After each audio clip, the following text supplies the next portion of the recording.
So in this video, I'm going to be talking about for loops. Now, for loops are a fundamental aspect of every programming language, and they're very important to understand. And I can almost guarantee you that any program you write will use multiple for loops. So pretty much what a for loop is, it allows us to kind of automate a task, do something a set amount of times. And typically when you use a for loop, you're using that because you know how many times you want to do something, or like a condition is going to tell you how many times to do something, as opposed to what we're going to talk about in future videos, which is a while loop. Well, you're not really sure how long it's going to go for, so you do something based on a condition, but we'll talk about that when we get to it. So let's start and just do an example of what a for loop can really like solve for us, for example, okay?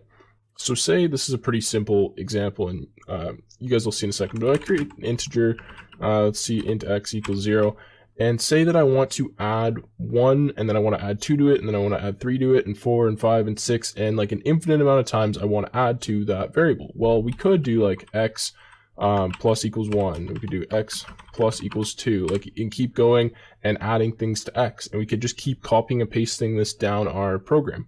But obviously that's terribly inefficient in terms of a typing standpoint. And what if we wanted to change this? What if every time we run the program, we want to ask the user how many times they want to add like a pattern like this to X? Well, then we would have to constantly keep changing the numbers here, right? So this is where for loop can kind of come in handy. So the syntax for for loop, I'm just going to type it out, and then we will talk about exactly what it does. So it has these brackets here, and in here we're going to put 3 things typically, okay? So what you're going to do is you're going to first start off by declaring a variable. So in this case, I'm going to say int x is equal to 0, okay? Now this can be called whatever you want. Typically people call it I like to use x, but you know what, let's just use I.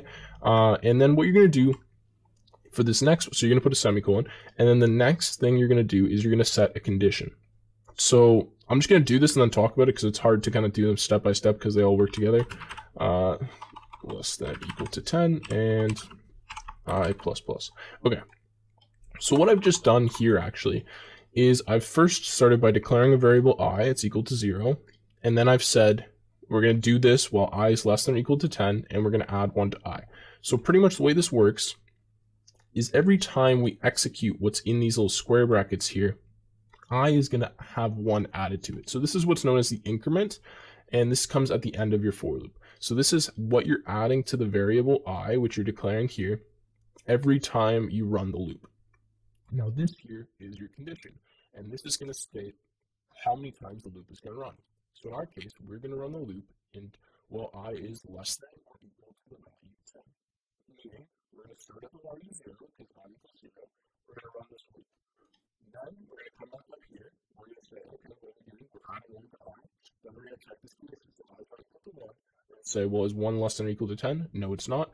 And then we're going to loop through, and we're going to continue looping through until eventually we get to the point where we add to I, it's equal to 11. 11, well, that's greater than 10, so we break out of this loop. And you guys will see when I start printing stuff to the screen exactly how this works, but I hope that was a decent explanation of the way to do this. So what I'm going to do is I'm just going to print I here, and I'm going to tell you right now what's going to happen, right? So we're starting I at 0. So the first loop here, we're going to come through I is equal to 0. We're going to print 0. Next loop, we come up, we add 1 to I, check the condition, we're okay, we can keep going, we're at 1. And we're going to print from 0 to 10. So watch when I run here, we get 0 all the way up to 10. Okay, that's how the for loop works. So we execute whatever's in between these little curly braces 10 times, or 11 times in this case, because 0 to 10 is 11. All right, now we can change this increment, we can change this condition. There's a lot of things that we can do in this for loop. So here we say for int I equals 0, I could do for int I equals 5, and I can start at the value 5. And now we're going to start, and we're going to go from 5 to 10, looping 1, 2, 3, 4, 5, 6 times, right? We're printing 6 different values, okay? So that's, if you can do that. If I try to do something like I equals 11, well, watch what happens. Nothing prints to the screen. And that's because 11, well, that's greater than or equal to 10, so the loop doesn't even run 1 time, right? So let's go back and let's start at 0. And now let's show what we can do in terms of incrementing. So to increment here, we can do I plus equals and then any value you want. So in this case, if I do 5, we're going to start at 0. We're going to add 5. We're going to add 5 again. So we get 0, 5, and 10. And you can change this to whatever value that you want. Okay, same thing here with the condition. These can also be variables. I feel like I don't need to tell you that, but if I do something like int x equals 5, then I could do I plus equals x, right? And we can add that integer to it. We could add x as the bound here, so less than or equal to. This could be greater than. This could be greater than or equal to. So I'm just going to quickly go over one thing that a lot of people get confused with for loops. And it's when we're going to stop and when we're going to start. So when we say less than or equal to 10, this means we're going to start at this value, and now assuming we're adding 1, okay, we are going to stop but include 10, meaning that I will hit the value 10, we will print 10 to the screen. Now if I remove this equal sign, this is only going to happen while I is less than 10, which means that if I is 10, well 10 is not less than 10, so we are not going to print 10. So if I run this, you can see we only get up to the value 9.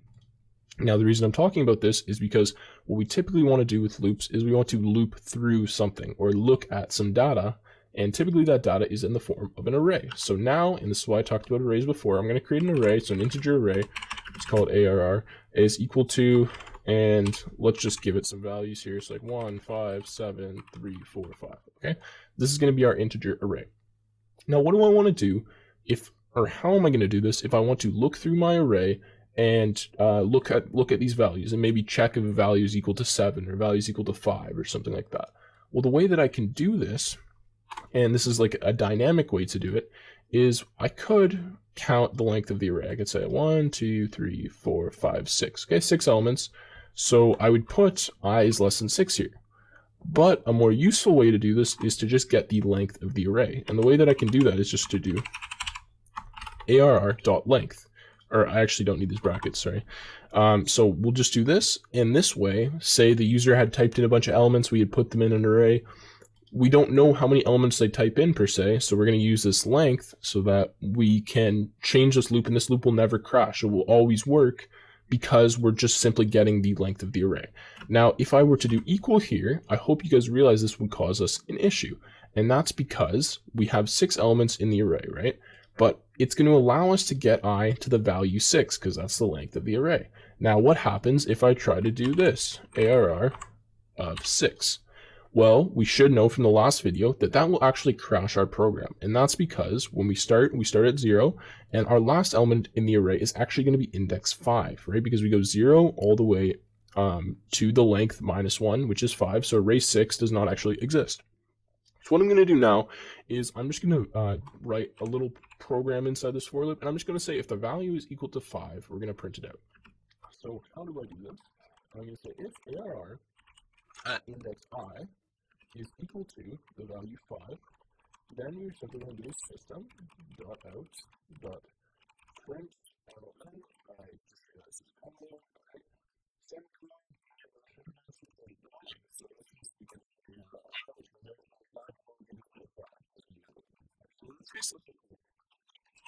Found a 5, exclamation point. Okay, that's what we'll print to the screen. So again, the reason this is going to work is because we're looping through starting at 0 and going to, but not including the length of the array. Make sure you remove that equal sign, otherwise you're going to get a crash, okay? So that way, we're going to look at every single element in this array, we're going to check its value, and then if we find a 5, we're going to print it. So let's see if this works. Found a 5 and found a 5. Now, if I wanted to be more precise and say like where I found this 5, I could say found a 5 at index, and we'll just put a plus sign, and then we can put I. And what this is going to do is it's actually just going to automatically convert this into a string for us and print it out with this index. So we're going to put a space here just so they don't get smushed together. But it says found a 5 at index 1, found a 5 at index 5. And we know this is true. Index 5 is here. And that's a really simple way that we can loop through a list and look for a certain value, okay? Well, I'm going to be showing you a different kind of for loop, which is known as a for each loop, and this is going to allow us to loop through the elements of a list or a collection data type and do something with those elements. I'm also going to be showing you ways that we can break out of the loop at certain points. So if the condition is not met, or like we just want to get out of the loop, the way that we can do that, and I'm going to be showing you some common examples of where we use loops. So let's go ahead and get started. So you can see that I have two arrays here. One's named names and one is named AR. I just added this names one. It's just a blank array for right now, okay? So what I first want to do is, in the last video I looped through this array, and the way I did that was by having a variable I. We waited until it was, greater than the length of the list, and then once it was, we simply broke out of that loop, right? Okay, so an easier way to do this is to do something like this. So we're going to have the same exact syntax, except in these brackets, something is going to be different, okay? What I'm going to do if I want to loop through every element in this list is I can do something like this. I can say for element : ARR. Now what this is actually going to do, I have to do this, sorry, string element, or I can't say string because that's not the right type, int element in our array. So what I'm doing now is I'm saying that every time we loop through this loop, right, what we're going to do is we're going to declare a new variable called element, and it is going to be equal to the next element in our array. So in this case, when we first loop, element is going to be equal to 1, and then element's going to be equal to 5, and then it's going to be equal to 7, and then 3, and then 4, and then 5. And this is a way easier way if I wanted to like print out the element or look at certain elements to do so, rather than having to have like a counter variable I and then index all of the different elements, especially if we don't know the length of the array or we don't want to do dot length, because this is automatically going to go from start to end. Okay. Now I'm going to show you, because obviously we need an example to really understand this, but the first example I typically like to do is just printing out all of these elements to show you that it is indeed working. So in this case, we'll say element, okay, and we'll just print this to the screen and see what we get. So in this case, you see we get 1, 5, 7, 3, 4, 5. So right, starting at the beginning, going to the end. The way this works with the colon is, again, we're just grabbing the elements in order and we're using those as a variable element. Now, a lot of times what you want to do with this is you want to be checking the element, but you also want the index as well. So you want the element and you want the index. Now we could use what we used in the last video, where we just have a counter variable, and that way we have the index and the element, because we can do like ARR of 1, like all that, okay, or of I. But a way that people typically do this is with like an outside counter variable that you increment yourself. So I'll show you how this works. So what we're going to start off by doing is just creating a variable that's called int count equals 0. And then within this loop, we're going to increment count ourselves.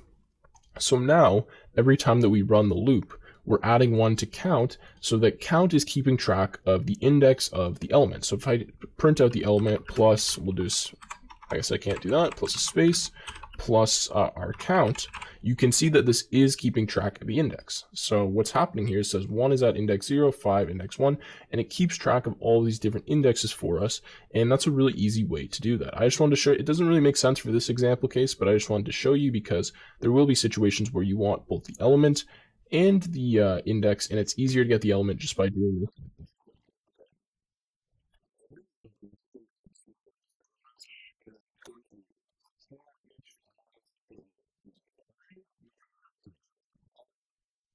All right, so the next thing that I want to do is I want to show you how we can populate an array using a for loop. So right here, for example, we have a, a new string array that's empty, right? Like all these elements are null, and we want to populate them. So the way that we would go about doing this, and this is a common example of what you want to do, that's why I'm showing you this, is we create a variable. We're going to say again, int I equals 0.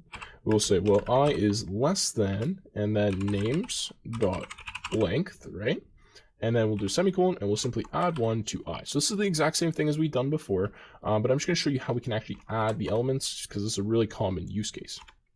So what I'm going to do here is I'm actually going to use the scanner to get a new variable, or to get like a name from the user. So I'm just going to say scanner sc equals new scanner, and then we need system.in.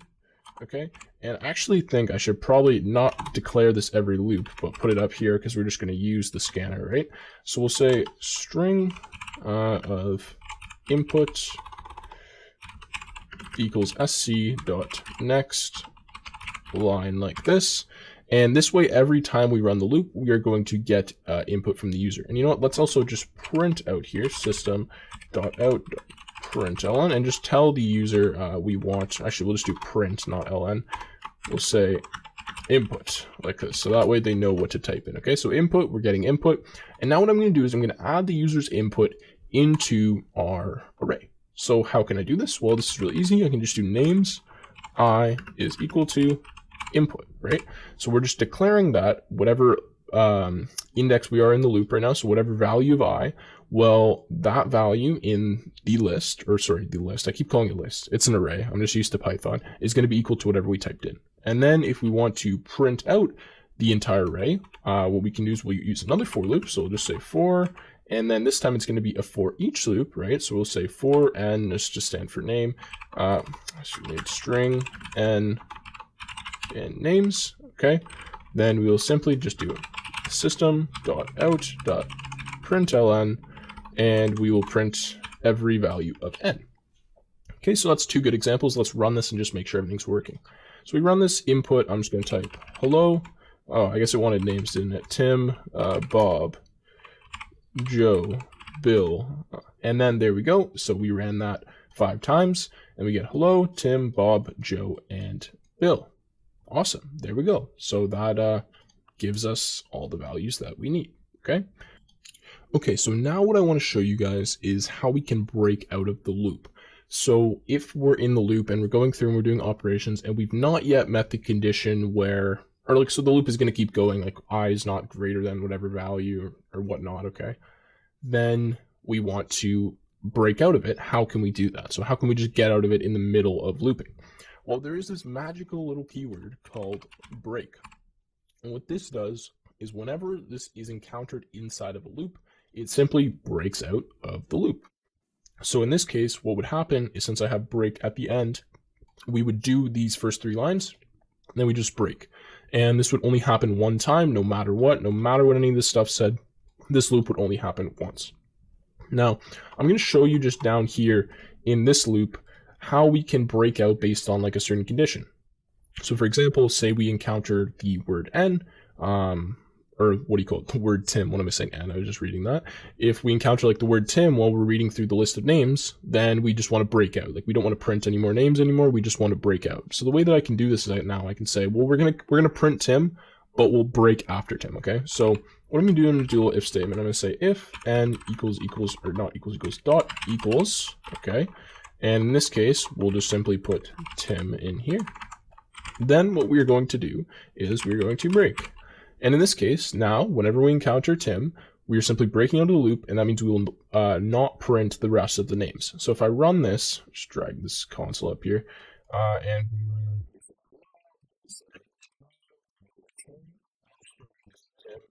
and Tim, and I run this here, you see we get hello, name, and Tim, and these other 2 Tims do not print.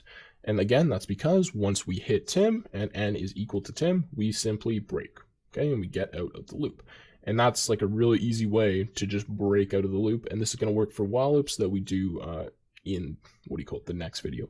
Now, typically break is not something you want to be using a lot. Like you only use this if you really have to.